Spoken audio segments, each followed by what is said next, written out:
Le Premier ministre n'a pas attendu un jour de plus après l'ouverture de la session de septembre au Parlement pour déposer le projet de loi des finances exercice 2022. Jean-Michel Sama-Lukonde a remis ce texte au président de l'Assemblée nationale, Christophe Mbosso. Ce budget tient en compte des priorités pour améliorer la situation socio-économique des Congolais, mais aussi la tenue des organisations et l'enrôlement des Congolais pour les prochaines élections en 2023. Accompagné de quelques membres de son équipe gouvernementale, Jean-Michel Sama-Lukonde franchit le couloir qui mène au cabinet du président de l'Assemblée nationale pour déposer le projet de loi des finances exercice 2022. Ce, conformément aux dispositions de la Constitution de la République. Un budget évalué à hauteur de 10 milliards de dollars américains tient compte de plusieurs priorités dans les secteurs sociaux et ceux porteurs de croissance, ainsi que la question du cycle électoral de 2023, dont l'impératif est l'opération de l'identification de la population congolaise et de l'enrôlement des électeurs.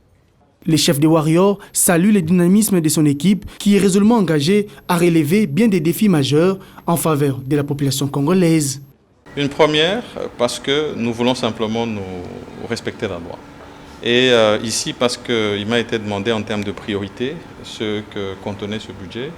Les priorités sont restées les mêmes édictées dans le cadre du programme du gouvernement qui a été adopté ici au mois d'avril de cette année, c'est-à-dire avec comme priorité la sécurité, le secteur social dont notamment la santé, l'éducation, mais aussi l'appui à nos réformes et la préparation non seulement au processus de recensement qui va être lancé, mais aussi aux élections de 2023 qui doivent être organisées dans les temps. Le Premier ministre a reçu les encouragements de Christophe Mbosso qui a appelé ses invités des marques à redoubler d'efforts pour satisfaire aux besoins des Congolais.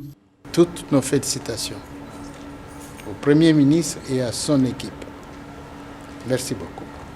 Ceci nous donne l'espoir, tel que nous l'avons dit dans les discours d'ouverture, que ce budget sera un budget d'espoir.